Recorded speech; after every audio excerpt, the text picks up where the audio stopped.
अमित जी, थोड़ी सी बात करते हैं साउथ इंडिया की, जहां पे कि मोदी जी का बहुत बड़ा फोकस रहा है। पिछले 2-3 महीनों से वहां बहुत बार गए हैं। आप लोगों को भी उम्मीद है कि इस बार साउथ इंडिया में भारतीय जनता पार्टी की परफॉर्मेंस बहुत अच्छी होगी। सबसे पहला सवाल तो यह है कि कांग्रेस के वरिष्ठ नेता, ये उनमें से मतलब वाकई एक बड़े वरिष्ठ नेता ने कहा कि साउथ इंडिया जो है दक्षिण भारत को एक अलग देश होना चाहिए। पहले तो मैं जानना चाहता हूं कि आप इसके बारे में क्या कहना चाहेंगे। देखिए, इसका जवाब तो साचत में राहुल जी को देना चाहिए। आज तक कांग्रेस ने उस नेता के बयान से कन्नी नहीं काटी। देश की जनता तो मान रही है, कांग्रेस का पॉलिसी है कि इस देश का 2 टुकड़ा होना चाहिए, साउथ इंडिया और नॉर्थ इंडिया जी। मगर राहुल बाबा, आप चिंता मत करो।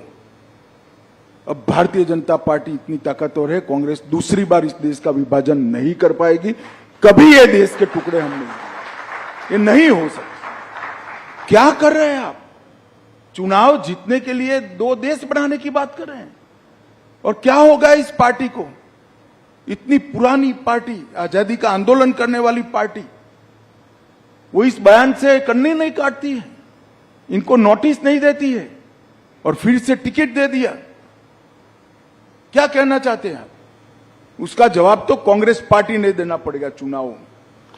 आपसे एक सीधा सवाल पूछना चाहता हूं कि 130 लगभग जो सीटें हैं साउथ में, आपको कितनी उम्मीद है इस बार आएंगी? पिछली बार तो आपको कर्नाटक और तेलंगाना के बीच में 29 सीटें मिली थी। देखिए, तुम इधर उधर ईस्ट वेस्ट साउथ सेंटर मत गिनो भाई, 370 गिन लेना।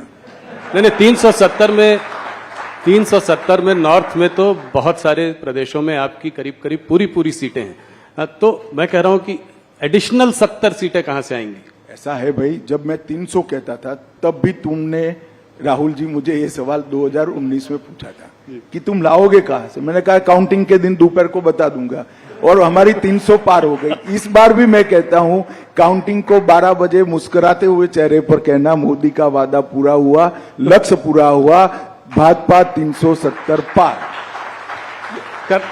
मैं ये देखना चाह रहा हूं कि कहां से आप और उम्मीद देख रहे हैं। जैसे कर्नाटका में ढेर सारे स्पेस है जी। बंगाल में हम बढ़ सकते हैं, उड़ीसा में बढ़ सकते हैं, तेलंगाना में बढ़ सकते हैं, हम तमिलनाडु केरल में बढ़ सकते हैं, ढेर सारी जगह है, पंजाब में बढ़ सकते हैं। नीचे से शुरू करते हैं, केरला में अकाउंट खुलेगा इस बार? भाई, मैं आपको कहता हूं, आप पिसमिल अकाउंट में मत जाओ राहुल बाबू। आप 370 गिन लेना, मैं उस दिन आपके शो पर आऊंगा और बताऊंगा कि हमने कहा था देश की जनता के आशीर्वाद से, और इसमें भाजपा का कोई पराक्रम नहीं है। इस देश की जनता का स्नेह नरेंद्र मोदी जी पर है, हमारे नेतृत्व पर है, हमारी पार्टी पर है। वो ही वोट में कन्वर्ट होगा, वो ही सीट में कन्वर्ट होगा और 370 पार हो जाएगा। तो आप ओडिशा के बारे में तो कुछ बताइए कि साथ में है या नहीं साथ में? अलग अलग लड़ रहे हैं कि साथ में लड़ेंगे? पांडियन जी यहां आए थे, उन्होंने कहा कि सब प्रधानमंत्री के हाथ में है। अभी तय नहीं हुआ है, राष्ट्रीय अध्यक्ष जी हमारे तय करेंगे, परंतु इतना निश्चित है कि हम ओडिशा में हमारी स्ट्रेंथ बहुत बड़ी करने जा रहे हैं। ओडिशा की जनता का मोदी जी के प्रति जो प्यार है, वो हमारे कार्यकर्ता बिल्कुल उष्मा के साथ और विनम्रता के साथ उसका स्वीकार भी करते हैं, इसको फील भी करते हैं। सीटें बढ़ेंगी पिछली बार से लोकसभा चुनाव में, और विधानसभा में क्या होगा? निश्चित रूप से विधानसभा लोकसभा दोनों में बड़ी बढ़ोतरी होगी, और चुनावी पंडितों की गिनती से कई गुना ज्यादा सीटें भारतीय जनता पार्टी की। ओडिशा में सरकार बनाने की हालत में है आप लोग? कुछ भी हो सकता है, पहले तय हो जाए कि हम साथ में जा रहे हैं या अकेले जा रहे हैं। साथ में जाएंगे तो बीजू बाबू नेता है, तो स्वाभाविक रूप से हम साथी के रूप में लड़ेंगे। अकेले जाएंगे तो हम सरकार बनाने के लिए ही लड़ेंगे।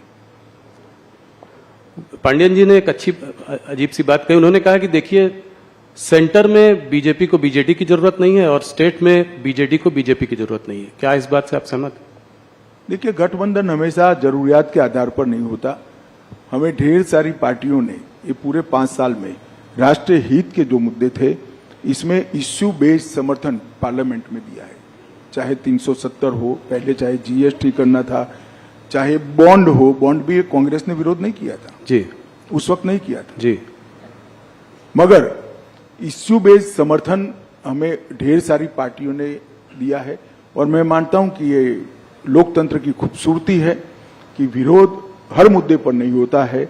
जो मुद्दा देश हित में होता है, इसका समर्थन इरिस्पेक्टिव ऑफ पार्टी पॉलिटिक्स करना चाहिए, सबने करना चाहिए। दो प्रदेश जहां पे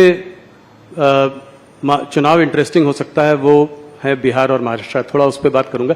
बिहार पे आपने फिर एक बार, पलटू राम जी तो पलटी मारते रहते हैं, इस बार आपने भी पलटी मारी और उनको आपने 16 सीटें दे दी। देखो भैया, हमने नहीं मारा है पलटी, नीतीश बाबू हमारे साथ ज्वाइन हुए। हम तो जहां थे वहीं ही थे जी। हम गंगा किनारे पलट थे, के वापस फिर आ गए। हम गंगा किनारे ही थे, गंगा किनारे ही रहे, कोई हमारे साथ आकर मिला पर 16 सीटें उनको दे दी आपने। नहीं। वो तो बिहार यूनिट का नेगोशिएशन का जो नतीजा है वो आपके सामने है। हम पहली बार नीतीश कुमार जी से ज्यादा सीटें लड़ रहे हैं जी। बड़े भाई की भूमिका में आए हैं, वो हमारे लिए बड़ी बात है और मुझे विश्वास है कि हम बहुत अच्छी तरह से बिहार में विजयी होंगे। 5 सीट चिराग पासवान जी को दी, पर पशुपति पारस को आपने डंप कर दिया। कोई उनके संग भी समझौता हो सकता है? अभी उन्होंने रिजाइन भी कर दिया आपकी मंत्रालय मिनिस्ट्री। अब समझौते की गुंजाइश नहीं रही, कम रह गई है, लगभग नहींवत है। अच्छा था अगर परिवार पूरा साथ में आता, मगर ठीक है भाई। अभी आप बड़े भाई के रूप में यहाँ आए हैं, तो क्या विधानसभा में भी बड़े भाई के रूप में ही आएंगे और मुख्यमंत्री का चेहरा भारतीय जनता पार्टी का होगा? अभी कुछ नहीं तय नहीं है। हमें लोकसभा का चुनाव है, 370 और 400 के लक्ष्य के लिए सब लोग लगे हैं। विजयी होने के बाद आगे का रणनीति हम बनाएंगे। इस बार देखा है बिहार में आपने और छोटी पार्टियों को भी साथ में ले लिया। यही रुख जो है महाराष्ट्र में भी देख रहे हैं। अगर महाराष्ट्र में देखें तो आप पहले आप शिंदे जी को लाए, उसके बाद अजीत पवार आए, आज कल आपसे राज ठाकरे भी मिलकर गए हैं। तो कितनी सीटों का आपको, पिछली बार 41 सीटें थी आपकी 48 में, क्या उससे ऊपर हम जा सकते? 41 से ज्यादा सीटें महाराष्ट्र में जीतेंगे। और ये जो घमंडिया गठबंधन प्रचार कर रहा है, पार्टियां तोड़ी, पार्टियां हमने नहीं तोड़ी है। शिवसेना तोड़ने का काम उद्धव ठाकरे के पुत्र प्रेम ने किया है। अगर वो एक नाथ शिंदे को उनका उचित सम्मान देते तो शिवसेना न टूटती। और एनसीपी तोड़ने का काम शरद पवार जी की पुत्री प्रेम ने किया है।